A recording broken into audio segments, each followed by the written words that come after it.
Welcome to another episode of Learn from People Who Lived It.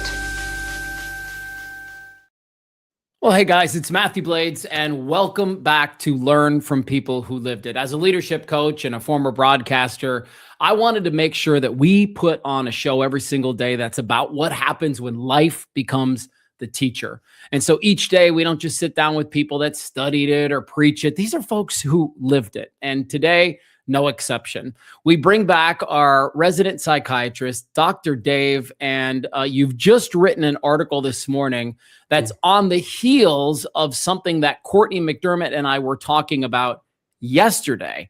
So you titled this thing, if I'm not mistaken, Hoping Against Hope. So I want to play the clip for everybody in just a second, but what was it about that conversation, Dave, that inspired you to write this story on Substack? So yesterday I was lurking in the live chat, and I was watching the show live. And Courtney said something about hope that kind of struck me in a weird way. You know, she said, I generally don't use the word hope when I'm talking to friends. I'll say something along the lines of, I trust you're doing well, or I trust that this is going to work out. And she referred to somebody that she had heard talking about hope as a beggar. And we shouldn't be in a position of begging for things in the future. We should have confidence and be able to trust a positive outcome for things instead of kind of leaving it to chance. And that got me scratching my head and thinking, okay, that's an interesting concept. And I had kind of a different view of hope. So I did a bit of a deep dive on it, and we can talk about that. I love it. Well, I want to play the clip for everybody. This is the moment yesterday where Courtney and I are talking, and she's telling me that she's removed the word hope from her vocabulary. Watch this. Yeah, it's almost as if saying that you don't get to inherit the kingdom now, right? And when we instead trust, this is my birthright. I get to play here. I get to enjoy this. I get to also make choices that are aligned with this deep creative energy surging within me and all around me. That's when this bigger hand takes over in your life. And so I've essentially pretty much removed that word. I even say, instead of I hope you're okay, I say I trust you're doing well. I use that word trust a lot. Yeah. Interesting. And you and I were just chatting before we got started today, and same for me. Like when I heard that yesterday, it really got me thinking, how do I view hope? And she's right on a lot of levels, because I have a tendency to say things like, oh man, I hope this happens, or, oh, hey, I hope we get to do this, or I'm hoping that in the future we can see each other.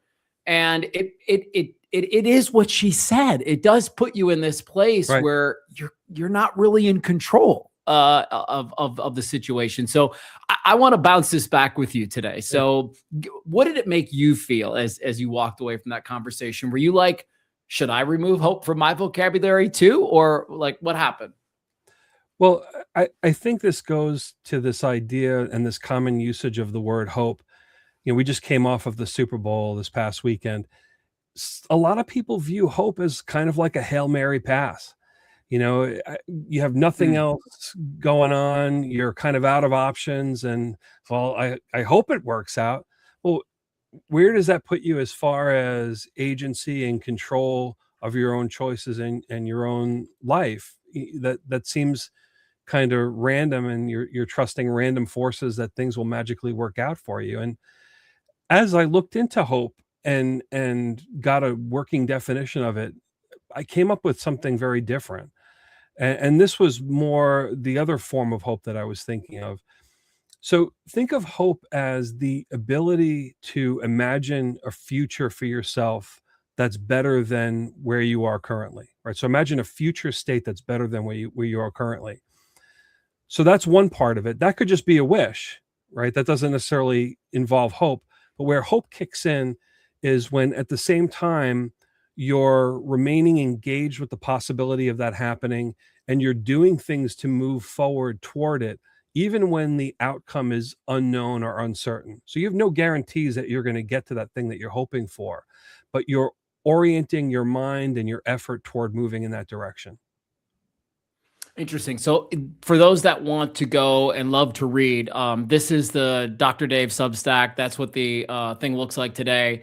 And if you hit this QR code that's in the top left right now, that will take you to Dave's Substack channel, where you can not only subscribe, but you can pledge some support and read some interesting material. So I did read the article myself this morning, and if memory serves, you started to take a deep dive into a psychologist who, this guy, C.R. Snyder, and he mentioned that hope has two intersecting components. Now, I'm not asking you to get into the weeds with this, but what did you learn as you were doing some research on this?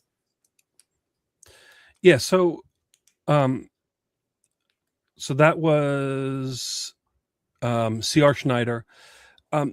Two different parts to hope, according to his model, and spiritual hope is a little bit different. But with his model, okay. it was agency and having a pathway to get there, or multiple pathways to get there. I think agency is worthwhile taking a look at, because I realized I use that word quite a bit in my article, and I didn't really define it, and I kind of assume that my readers understand what agency is. But think of agency as loosely as the freedom to choose. So you have the ability to recognize your options, you can evaluate them, you can deliberately select a path and execute a course of action based on your own values and goals and reasoning. So that's what agency is. You're not constrained or in a situation where you're being coerced or manipulated by somebody else. You have the freedom to choose based on your own preferences. So that's what agency is. Yep. Could I pause you right there? As you've worked with people over the years, I would imagine that would be a really helpful thing to get people to buy into, that they do have a choice, that it is up to them on a lot of levels. And I'm just curious, when you were writing the article, or when you were thinking about this, or even just looking back at your 20 plus years of clinical experience, have you ever kind of tried to help people, like usher people to agency so they can start to buy into the concept a little bit more? And if so, Yeah. what are some of the tools that you use? Agency is a tricky thing. There are some Okay. people who don't have agency because they're in toxic relationships. Maybe they're stuck financially in a situation which takes away their agency, or they're in a manipulative relation. That is a tricky word, isn't it? Right? That kind of limits their agency. But for a lot of people, and especially in my line of work, dealing with people that are struggling with depression and anxiety, a lot of times people surrender their agency, just like the analogy of the cage with the door left open. They're habits and patterns that go way back, and they're used to not being able to make a choice for themselves. Maybe this goes back to childhood, where they had an oppressive parent that would disregard them when they would have an opinion, or not allow them to speak up. The children should be seen and not heard situation. And they end up surrendering their agency as adults. So the cage is there and opened, and they just don't think to walk out. So a lot of therapy and a lot of work that I do is, when you identify that, you try to show somebody that the cage door is open, and that they can safely exercise a choice. And that kind of gets into the second half of my article that we can touch on a bit, and when we get there. Let's go. Yeah, jump in Well, whenever before we do you that, want. so we talked about agency. The other aspect of C.R. Snyder is having multiple pathways to get there. So that was the other thing too. I like that. Yeah. So those were the two components that he felt were important for hope. So the idea is, there's not just one way to get to a conclusion or get to an outcome. So when you're hoping for something in the future, you're wanting to get to that destination, you're wanting to see that outcome happen, and in your mind you can imagine multiple different ways to get to that point. And so what that does is it builds resilience. Hi, my tongue is tied today, Matthew. It's fine, man. It's fine. It makes you. I'm glad you're human. Glad you're human. I'll slow it down. Resiliency. It builds resilience into the system, to where you can start off on a point of moving toward your goal. And if something gets in the way, you can step back, retool and find a different way to get to the same outcome that you're hoping for, right? So that's the multiple paths situation. That's really fascinating to me. And honestly, you know me, dude. We've known each other for a few years now. I love really simple concepts. Where people lose me is when they start to get way too heady and like I'm out. And I love the simplicity of number one, you have a choice. You may feel like you're in a cage, but the door's open. So, it's this whole elephant tied to the plastic chair thing. And then number two, there doesn't just have to be one way to get there. But what a great concept for people to lock onto today as they walk away from our show. The idea that number one, you have the power to make this happen. And number two, it doesn't have to look like one thing. It could be a couple of different ways that you get there. I feel like that's good wind in people's sails, man. So I really appreciate you saying that. And I think people have to accept that. Where I see people getting stuck and where I see people creating a lot of turmoil in their life, and this is true with raising kids and with choosing a job or picking some kind of a path forward. Yeah. That there's only one way that it has to be. And if I can't have it this way, then the whole thing is screwed.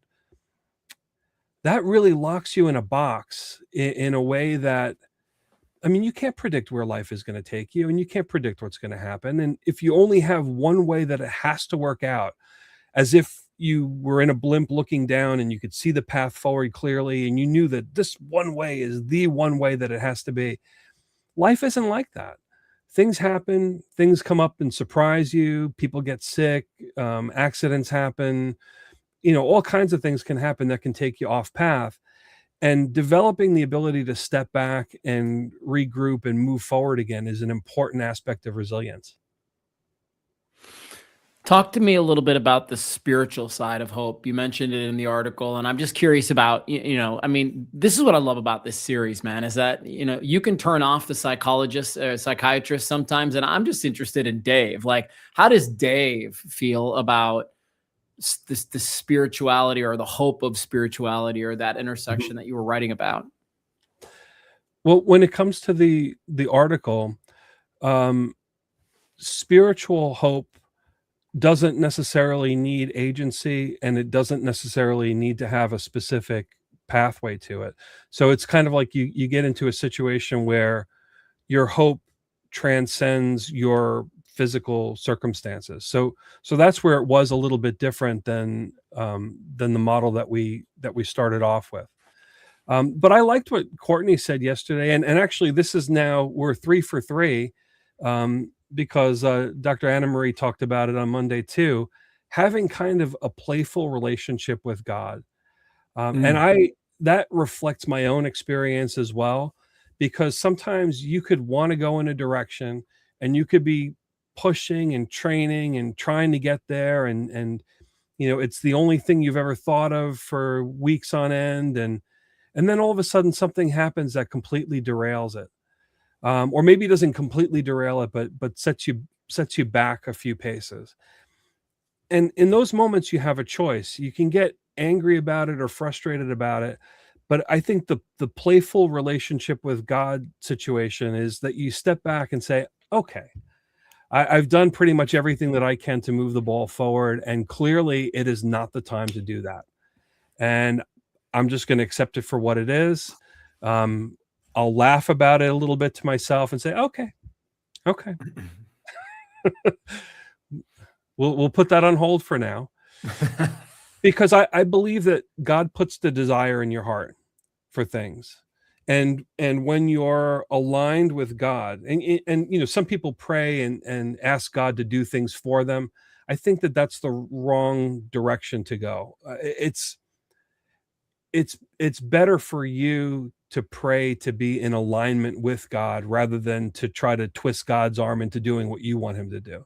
Because if you believe that God is loving and you believe that God wants what's best for you, even though what's best for you may not be what you want or may cause pain in some ways.